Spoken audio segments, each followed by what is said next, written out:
সবাইকে পবিত্র ঈদ উল ফিতরের শুভেচ্ছা জানাচ্ছি এবং আপনাদের মাধ্যমে দেশবাসীকেও জানাই পবিত্র ঈদের শুভেচ্ছা এবং অভিনন্দন। ঈদ মোবারক। পবিত্র ঈদ আমাদের মুসলিম ধর্মাবলম্বীদের জন্য একটি বড় অনুষ্ঠান। এই অনুষ্ঠানকে কেন্দ্র করে পুরা রমজান মাসের প্রথম থেকেই আমরা নিরাপত্তামূলক ব্যবস্থা গ্রহণ করেছি। ঈদের সময় আপনার কতগুলি ঘটনা ঘটে, যেমন এই সময় বিপণী বিতানে রমজান মাসের শুরু থেকেই প্রচুর বিক্রি কিনে হয়, অনেক অর্থের লেনদেন হয়। তো যার জন্য এই সময় ছিনতাই, চাঁদাবাজি এই ধরনের অপরাধের একটা প্রকোপ থাকে। তো আমরা রমজান মাসের শুরু থেকেই এই ধরনের অপরাধ নিয়ন্ত্রণের জন্য কাজ করে আসছি এবং আপনারা দেখেছেন যে ছিনতাই, চাঁদাবাজি এই ধরনের অপরাধ এখন কিছুটা নিয়ন্ত্রণে এসেছে। আমরা ঈদ পূর্ববর্তী, ঈদের দিন এবং ঈদ পরবর্তী 3 ধাপে আমাদের দায়িত্ব পালন করতে হয়। ঈদ পূর্ববর্তী ধাপের আমরা প্রায় শেষ পর্যায়ে। আমরা প্রথম থেকেই বিভিন্ন বিপণী বিতানের যে তাদের যে বিক্রি, এখানে যে অর্থ লেনদেন, সেখানে যাতে কোনো ধরনের চাঁদাবাজি না হতে পারে, রাস্তাঘাটে ছিনতাই, ডাকাতি বন্ধের জন্য আমরা আপ্রাণ চেষ্টা করে যাচ্ছি। এরপরে যারা ঈদ উপলক্ষে ঘরমুখী মানুষ যারা ঢাকা ছাড়বেন বা বিভিন্ন শহর থেকে গ্রামে যান, তাদের যাত্রা যাতে নির্বিঘ্ন নিরাপদ হয় সেজন্য আমরা অন্যান্য বাহিনীর সাথে কাজ করে যাচ্ছি। অর্থাৎ হাইওয়েতে যাতে ডাকাতি না হয়, দুর্ঘটনা যাতে কম হয়, এজন্য আমরা কাজ করে যাচ্ছি এবং ট্রাফিক নিয়ন্ত্রণেও আমরা ভূমিকা পালন করে যাচ্ছি। এই সময় আপনার বাস টার্মিনাল, লঞ্চঘাট, ট্রেন স্টেশন, এখানে প্রচুর জনসমাগম হয়। তো সুতরাং সেখানে নিরাপত্তার জন্য আমরা দেশব্যাপী টহল, গোয়েন্দা নজরদারি, সাদা পোশাকের ডিউটি এবং অন্যান্য বাহিনীর সাথে সমন্বয় রেখে আমরা এই নিরাপত্তামূলক ডিউটি পালন করি। সব মশার বিরুদ্ধে সুরক্ষা দিতে এলো বসুন্ধরা এক্সট্রিম অ্যারোসল, মশার বিরুদ্ধে এক্সট্রিম সুরক্ষা।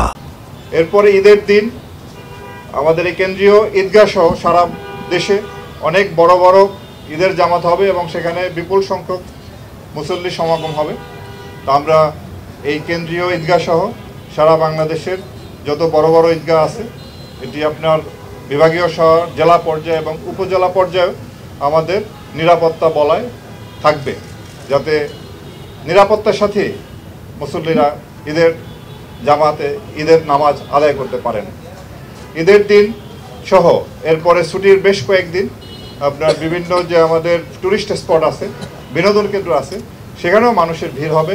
তো আমরা সেখানেও যাতে নিরাপদের সাথে মানুষ তার বিনোদন উপভোগ করতে পারে সেজন্য আমরা সেখানে নিরাপত্তার ব্যবস্থা রেখেছি এবং এই ঈদের সময় আমাদের দেশের নারী, শিশুসহ একটা বিশাল সংখ্যক জনগোষ্ঠীর একটা অংশ তারাও যাতায়াত করেন এবং বিনোদন কেন্দ্রে যান।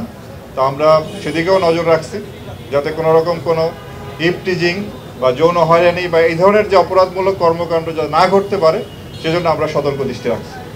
ঈদের সময় ঢাকা শহর সহ বড় বড় শহর জনসংখ্যা একটু কমে যায়, বাসাবাড়ি ফাঁকা থাকে।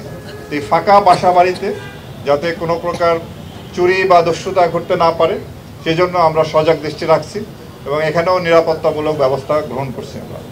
এরপরে ঈদের পরে যখন যারা বাড়ি গিয়েছেন তারা আবার ঢাকামুখী হবেন, তো সেই জন্য সেই সময়ও যাতে আপনার তাদের আশাটাও নির্বিঘ্ন হয়, নিরাপদ হয়, সেজন্য আমরা বাস টার্মিনাল, লঞ্চঘাট এবং রেল স্টেশনের ফিরতি পথের জন্য নিরাপত্তামূলক ব্যবস্থা রাখছি।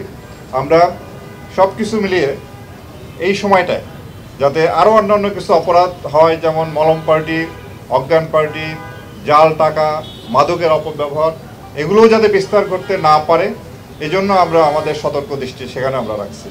আমরা সর্বোপরি আপনাদের সহযোগিতায়, দেশবাসীর সহযোগিতায় আমরা যারা আইনশৃঙ্খলা রক্ষাকারী বাহিনী আছি সবার সম্মিলিত প্রচেষ্টার মাধ্যমে এই ঈদটি যাতে সুন্দরভাবে উপভোগ করতে পারি সেই চেষ্টা আমাদের অব্যাহত আছে এবং ইনশাল্লাহ আমরা আশাবাদী এবার ঈদ নির্বিঘ্নে আমরা করতে সক্ষম হব। আপনারা ইতিমধ্যে দেখেছেন যে আমাদের যে ঈদ জার্নি, যেটা ঢাকা থেকে বাইরে যাওয়াটা অন্যান্য বছরের চেয়ে তুলনামূলকভাবে এবার একটু স্বস্তিদায়ক হয়েছে। রাস্তাঘাটে যানজট কম এবং বিভিন্ন যে টার্মিনালগুলোও যানজট তুলনামূলকভাবে কম। তো আমরা এবং অপরাধের মাত্রাও মোটামুটি এখন নিয়ন্ত্রণে আসছে।